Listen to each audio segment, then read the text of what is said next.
5 cosas como una mano para todo empresario y líder de caras a esta nueva era inteligente. La primera, mantenerse muy curioso sobre los cambios que hay en la inteligencia artificial y cómo poder integrarlo, ser proactivo frente al tema de inteligencia artificial. Si tu competidor es más proactivo que tú, es probable que la velocidad en la que generen mayor valor a tus propios clientes sea muy rápida. Entonces te vas a atrasar mucho con respecto a tu competencia porque la excelencia del otro va a ser muy grande porque se acompaña de una tecnología muy versátil y muy ágil.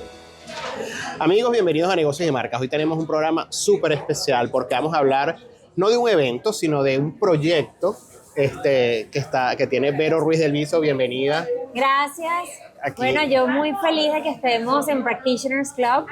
Practitioners es un evento donde gente que está en la práctica, o sea, no son influencers, no son gente muy pública, pero que aquí en el sur de la Florida están haciendo cosas extraordinarias con negocios, con una facturación impecable, con más de 200 empleados, con proyectos que están creciendo, pero también proyectos de tecnología.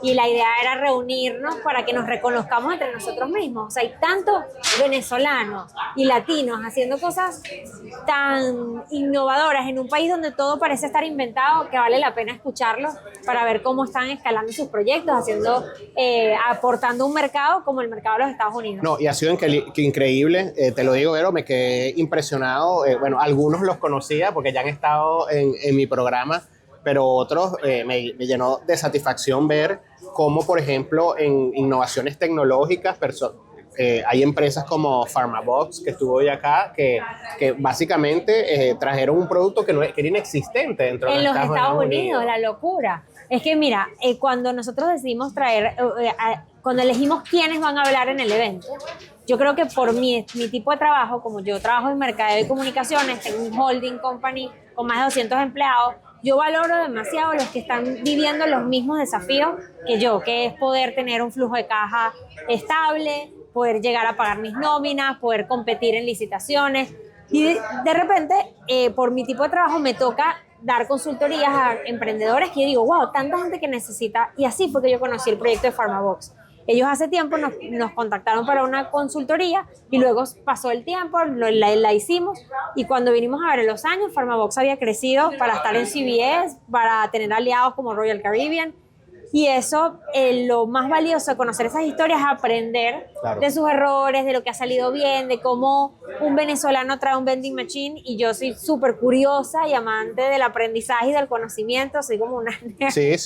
En ese sentido, que para mí fue demasiado inspirador decir, ok, vamos a traer a esta venezolana que está en esto, a esta mexicana que vendió su compañía de inteligencia artificial y así se armó este ensamble y yo creo que lo que la gente se puede llevar, que dijeron aquí adentro, es que el mercado norteamericano parece que todo está inventado y hay oportunidades de mercado, las ciudades son distintas, cada ciudad es como si fuera un país, o sea, la Florida es uno, pero no se parece en nada a Texas y Texas es enorme. Si uno saca la población de un país de Centroamérica, perfectamente es un estado de los Estados Unidos. Entonces hay tanto por hacer y uno lo que le da temor es que es un mercado muy exigente, sobre todo con la parte financiera, pero cuando vemos que la excelencia es el mejor producto que tienen, vemos que esto es un mercado que responde bien. O sea, si yo me esfuerzo y hago mi trabajo de la mejor manera posible, seguro va a haber crecimiento porque el mercado es tan grande que el crecimiento es posible. Bueno, estaba revisando un poco y estaba viendo la entrevista que te hice hace 5 años y hablaba sobre el lado humano. Y estás todavía en el lado humano, pero bueno, ahora con unos conocimientos gigantescos de inteligencia artificial, porque te has cultivado muchísimo en eso y es parte de lo que traes tú también a estos eventos, que te repito, esto es más que un evento, o sea, creo que tiene unas condiciones también de conexión y de comunidad, y de comunidad que hacen que sea algo totalmente, desde mi punto de vista, también innovador, ¿no? Sí. ¿Cómo visualizas tú actualmente el desempeño de las empresas con respecto a la inteligencia artificial? Mira, según el índice de inteligencia artificial de Stanford, ellos todos los años lanzan su AI Index, más del 64% de las empresas encuestadas por ellos, que muchas son en los Estados Unidos, ya saben que inteligencia artificial es un must. O sea, tienen que sí o sí apalancarse a ver cómo le integran a las compañías. Lo que pasa es que como inteligencia artificial está tan transversal, va desde la ciencia hasta lo legal o va desde lo financiero hasta lo creativo, la gente no sabe cómo armar un plan de transformación digital donde puedas integrar inteligencia artificial a tus empresas, por dónde empezar. Y muchas veces hay que hacer una ruta de transformación, no querer tener en 3 meses mi empresa completamente apalancada a la inteligencia artificial o completamente transformada. Lo primero que yo le digo a cualquier emprendedor que quiere comenzar a integrar inteligencia artificial en sus empresas y negocios es ponerse una primera ganancia temprana o lo que llaman aquí en Estados Unidos un quick win. ¿Cuál va a ser nuestro primer quick win? Definirlo como, ok, yo podría hacer inteligencia artificial en finanzas, en recursos humanos o en la manera en la que trabajo, pero voy entonces a agarrar un área. Por ejemplo, entender mejor los gastos de la empresa. Entonces tú estableces que tu primera ganancia temprana en comenzar a trabajar por la transformación digital es que ahora vas a agarrar todo lo que ha sido pagos y gastos y lo vas a procesar con la inteligencia artificial generativa y vas a sacar conclusiones y entonces enseñas al equipo financiero a trabajar con la inteligencia artificial para tomar mejores decisiones financieras en los próximos trimestres o el próximo semestre que tengan de la compañía. Es decir, establece un proyecto donde vas a pivotear y vas a pilotear también. Vas a pivotear en el sentido de que ahora lo vas a hacer con ella y vas a armar un plan piloto donde puedas tener, ok, comprendí que ahora esto lo puedo hacer más fácil y ahí normalmente lo que empieza a pasar es que empiezan a prosperar nuevas ideas. En esta otra área de la compañía podríamos hacer esto o en esta forma en la que yo trabajo, si sea un emprendedor solito o un freelancer, puedo comenzar a aplicarlo de esta forma.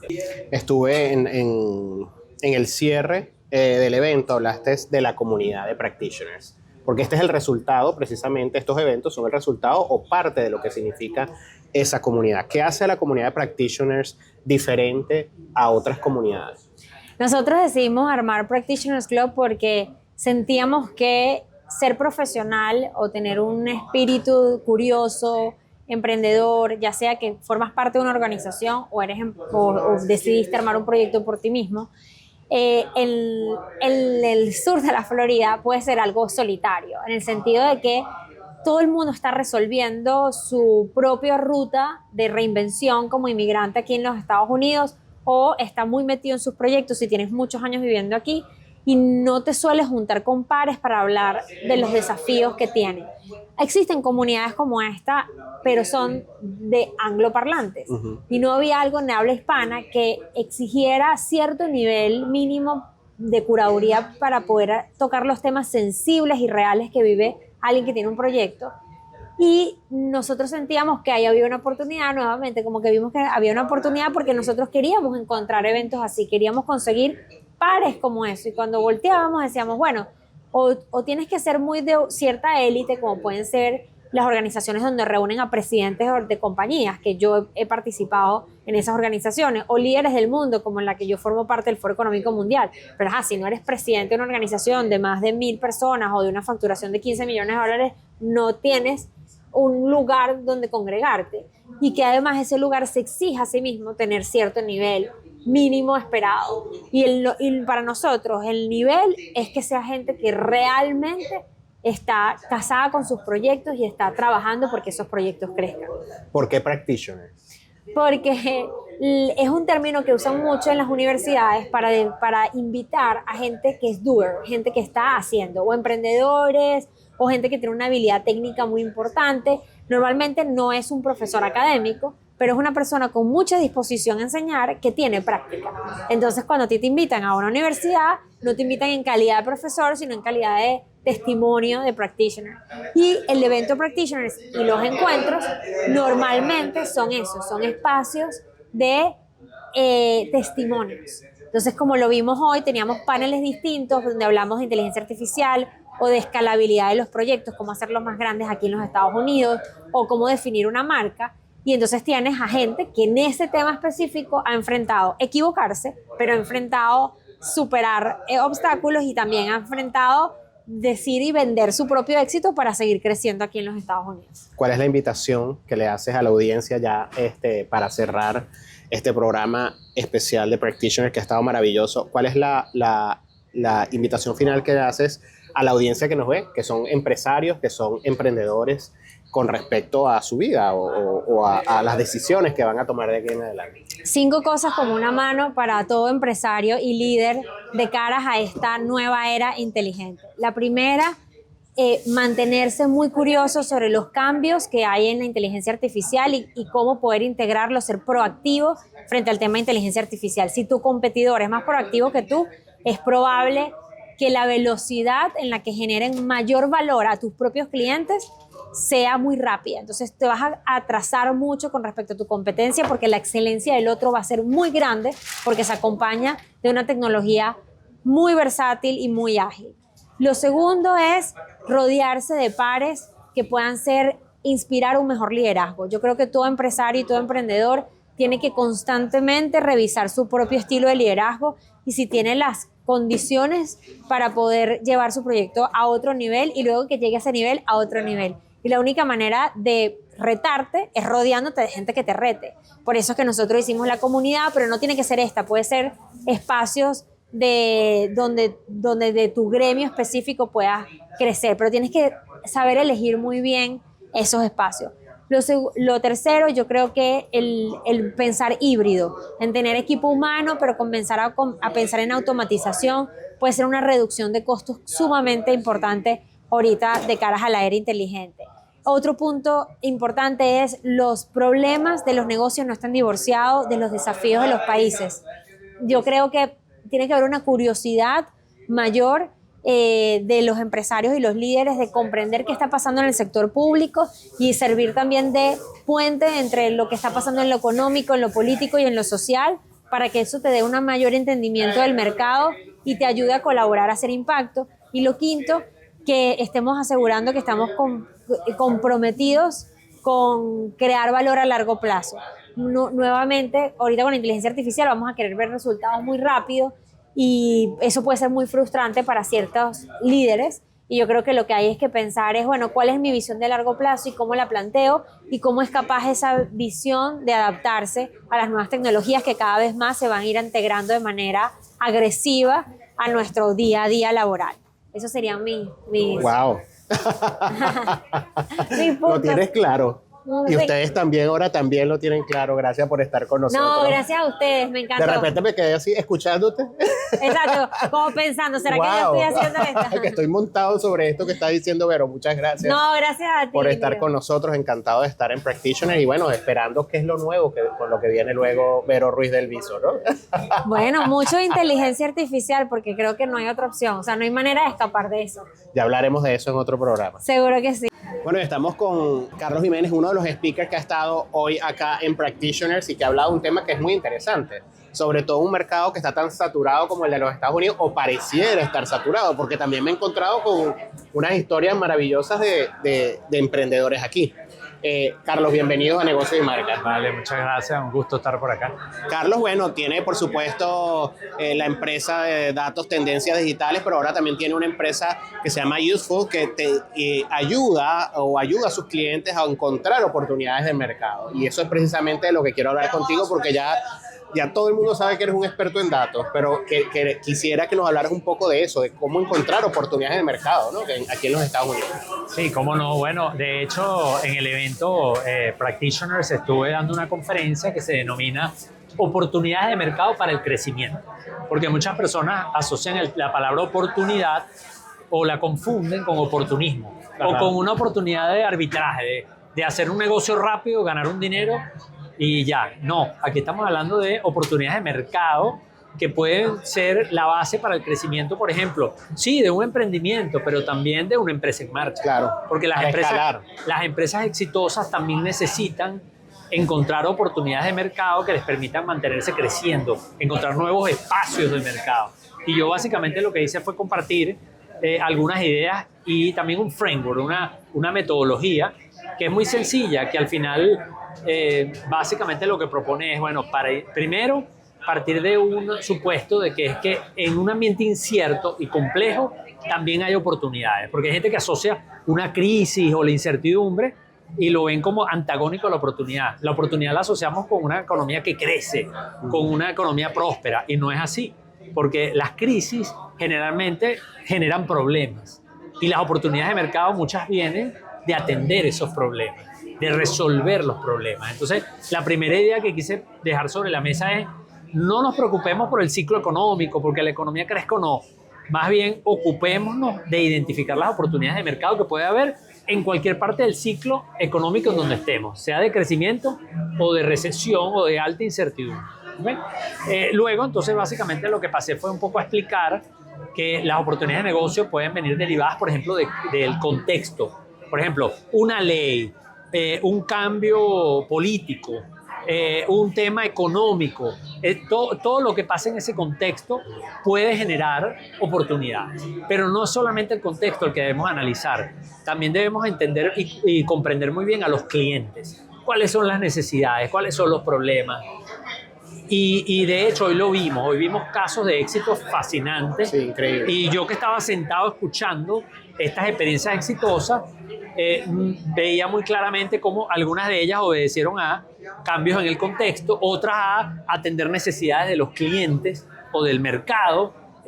Pero hay un componente que yo sumo a este análisis, que es tus propias capacidades. Claro, y que es muy importante, que yo advertía. Yo decía, mira, cuidado con pensar que cualquier oportunidad es para ti. O estas oportunidades unitarias que todo el mundo te quiere vender como: oye, ahorita es buen negocio hacer esto. Tal cosa, sí. No. Puede ser un buen negocio para alguien, pero no necesariamente para ti. Entonces yo le agrego ese tercer componente, que son tus capacidades. Entonces, y digo una frase, que es que las oportunidades se identifican desde adentro, desde tu capacidad. Y eso es muy importante que lo tengamos claro. ¿Cómo es ese ejercicio empresarial? Estamos ahorita atravesando por un proceso dentro de los Estados Unidos donde muchos podrían simplemente detenerse y decir: no, bueno, vamos a dejar las cosas como están, no va ni para atrás ni para adelante para esperar mientras todo esto pasa. Pero basado en lo que me estás diciendo, eso podría ser un error. A lo mejor para algunas empresas sea una decisión que les beneficie o que no los perjudique, pero podría ser un error. Entonces, ¿cómo como empresa podemos hacer ese análisis, ¿no?, introspectivo? Claro, fíjate, si compañías muy emblemáticas hubieran esperado a ver qué pasaba, por ejemplo, Disney no hubiera sido creada en la Gran Depresión, Microsoft no hubiera sido creada en la crisis del petróleo, LinkedIn no hubiera sido fundada después de la caída de las .com, y son ejemplos que lo que nos ilustran es, oportunidad involucra un momento de tiempo oportuno, determinado.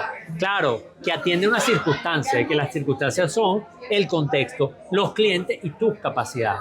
Entonces, básicamente, es muy importante, primero, si pensamos un poco, bueno, ¿y cómo yo lo hago? ¿Cómo yo aprovecho? Que es una pregunta que tú haces muy interesante. Bueno, lo primero es importante desarrollar la capacidad de lo que llaman la inteligencia contextual, que es un término que acuñó el rector de Harvard Business School, que dice, bueno, los líderes exitosos son los que entienden lo que está pasando y hacia dónde va. Entonces, tenemos que desarrollar esa capacidad, tener pensamiento estratégico, es decir, no hacer las cosas de memoria, sino tener ese pensamiento estratégico. Vero Ruiz del Viso en su conferencia hablaba del pensamiento crítico, cuando vamos a usar la inteligencia artificial. Es muy importante ahora. El tema de la agilidad también es relevante, porque yo tengo que tener la capacidad de moverme, no pensar de que como mi modelo fue exitoso, tengo que quedarme allí haciendo siempre lo mismo y no querer cambiar o esperar a ver qué pasa, sino atreverme a experimentar. Hay mucho de principios ágiles en esto. Y la madurez digital. La madurez digital es clave.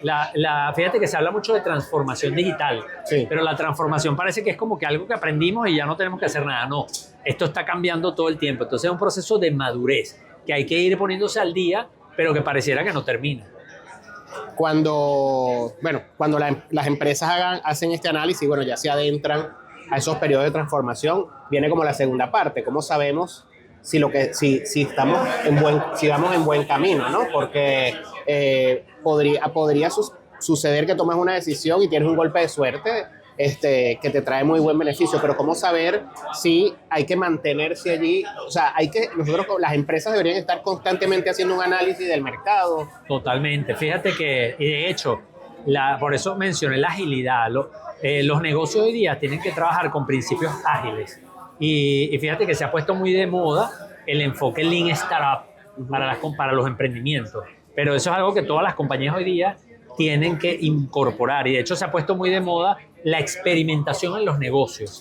Y es decir, cómo yo puedo iterar, cómo yo, si lanzo un producto y me doy cuenta que el producto no está teniendo resultados, cómo yo tengo que tener la capacidad de adaptar y de cambiar ese producto para que responda realmente a las condiciones que espera la demanda. Entonces hay que ser muy ágil en eso. Y para eso entonces es clave que, primero, definir metas. Oye, ¿cuáles son las metas que tengo? Segundo, seguimiento y KPIs o indicadores claves de desempeño. Y tercero, una mentalidad de adaptación, de simplemente vamos a iterar, esto no está dando el resultado que es, vamos a incorporar Tiene que mejoras. tener flexibilidad. Yo creo que hay un principio de flexibilidad dentro de las empresas, Exactamente. que a veces no tener esa flexibilidad, bueno, conduce a unos caminos que no son los deseados. Obviamente no es lo mismo una empresa de software, Claro, que puede ser mucho más flexible que, por ejemplo, una empresa que manufactura medicinas o alimentos, que está sujeto a regulaciones. Pero entonces por eso una empresa de alimentos o de farmacéutica o de medicina tiene que ser mucho más rigurosa cuando va a tomar las decisiones, los análisis, porque claro, tiene mucho menos flexibilidad, claro. porque los periodos son más largos que una empresa de software, una plataforma digital, etc. Por eso es siempre importante cuando tomemos decisiones que sean decisiones bien informadas y con un buen soporte. Muchas gracias por estar gracias a ti. con nosotros aquí en Negocios y Marcas y seguimos. ¿Cómo estás? ¿Qué te pareció el evento? Bueno, me encantó porque realmente, primero conocer la historia de personas que son como tú y que escalan sus negocios de una forma que a lo mejor desde un principio no lo vieron que podía ser así, sino que se transformaron, no se conformaron, crecieron. O sea, me pareció realmente muy lindas las presentaciones de todos. Y realmente me voy como con muchas ideas en mi cabeza. ¿Cuál es el aprendizaje que dices, bueno, esto no, hasta el día de hoy no lo tenía, no lo había visto? Que definitivamente la idea que tú tienes en tu cabeza no es la que termina siendo. O sea, hay tantas oportunidades afuera y hay tantas cosas por las que puedes, o sea, es donde tú quieres poner el ojo de tu negocio. O sea, puedes escalar, puedes crecerlo y puedes empezar en un punto y terminar en otro totalmente distinto. Eso me fascinó de muchos de los ponentes que estuvieron hoy aquí. Muchas gracias, María. Gracias a ti. Lady, ¿cómo estás? ¿Qué te ha parecido todo? Cuéntame, ¿cuál es el principal aprendizaje que has tenido el día de hoy? Bueno, el evento increíble, como todo lo que hace Vero. Bueno, tienes conocimiento de todo acerca de inteligencia artificial, de cómo manejar tu emprendimiento, qué herramientas puedes usar, testimonios de otros emprendedores que lo han hecho y que lo han logrado aquí en Miami, que es como el propósito de ella, como llevar un mensaje a los emprendedores que trabajamos y hacemos vida en Miami. Y bueno, me pareció increíble. ¿Qué te llevas? ¿Cuál es el aprendizaje que hasta el día de hoy no habías visto y hoy dices, claro, esto me abrió la perspectiva, me cambió un poco el foco que tenía? Bueno, la asistencia de Zapier me parece algo interesante para aplicar para el emprendimiento mientras te ahorres procesos repetitivos de tu emprendimiento. ¿Actualmente usas inteligencia artificial en tu negocio? Ese. ¿A qué te dedicas? Yo soy agente de seguro. Y ya estás utilizando inteligencia artificial. Yo hago sentir segura a muchas familias. Siéntate seguro con Lady. Muchas gracias. Muchas gracias. Bueno, ya estamos con Alexander, CEO, Alexander Rueda, CEO de Pana. Nos volvemos a encontrar. Ya habíamos hablado de la estupenda marca que han desarrollado no solo para el mercado B2C, sino también para el mercado B2B. Pero hoy nos reúne otra cosa, nos reúne un tema educativo. Estamos en Practitioners y estabas hablando de la experiencia y mostrando a toda la audiencia, una audiencia bastante grande de emprendedores que hay aquí, cómo ha sido el crecimiento de la marca. Y además me quedé sorprendido porque desde que hablamos la última vez, que fue hace un par de meses hasta ahora, ya ustedes están escalando rápidamente. Es verdad, hemos tenido unas nuevas experiencias. El proyecto más reciente del que estamos muy orgullosos de contar es que estamos detrás de la marca que lanzó al mercado Sofía Vergara. En este momento estamos con un producto o 3 productos que desarrollamos para ellos. Estamos en 848 Walmarts.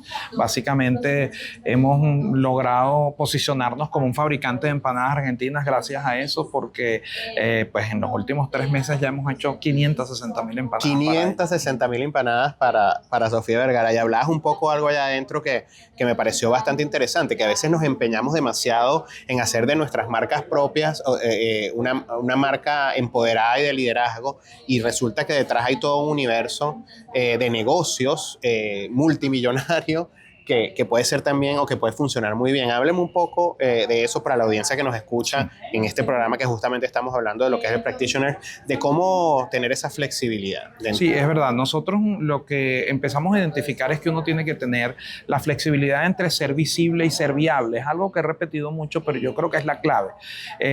La gente que se enfoca en tener su propia marca posiblemente está pensando en ver, y a veces quizás no sé, hasta no se distingue la diferencia entre un logo y una marca, pero muchos se imaginan es ver su logo puesto en algún sitio, identificarse, capaz es hasta una posición, yo diría, pues egocéntrica, y no quiero criticarlo, simplemente es una visión de los negocios. De negocios, sí. No pasa nada, no tiene nada malo, pero hay que decir que todas las marcas grandes tienen enablers, tienen fabricantes, tienen productos, tienen proveedores, y no hay nada malo en estar en esa cadena de distribución en algún punto, siempre cuando uno esté haciendo negocios con propósito. ¿Y cuál es el propósito que nosotros estamos persiguiendo? Sobre todo generar rentabilidad. Exacto. Si para hacer rentabilidad no tiene que ser mi marca, pero estoy en una cadena de distribución que mueve mi producto, nosotros estamos felices de hacerlo. No, y sigues construyendo marca. Lo que pasa es que estás construyendo marcas. Es bastante interesante lo que me estás diciendo, porque justamente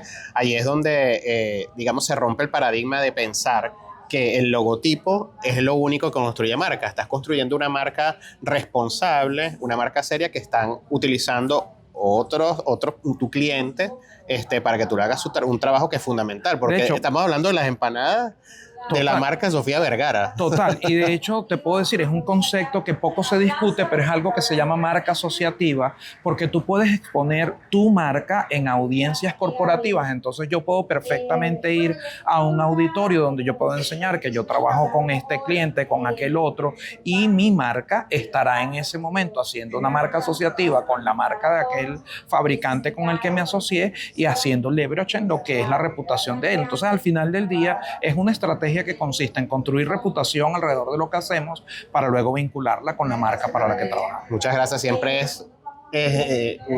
hablar contigo siempre deja mucho aprendizaje. Muchas gracias, Alexander, por estar con nosotros. Y bueno, y a los que no lo han visto, vayan a nuestro canal en Negocios y Marcas a ver el programa completo de Pana, que ahí está todo mucho mejor explicado. Gracias por la invitación, Leonardo. Un gusto. Chévere.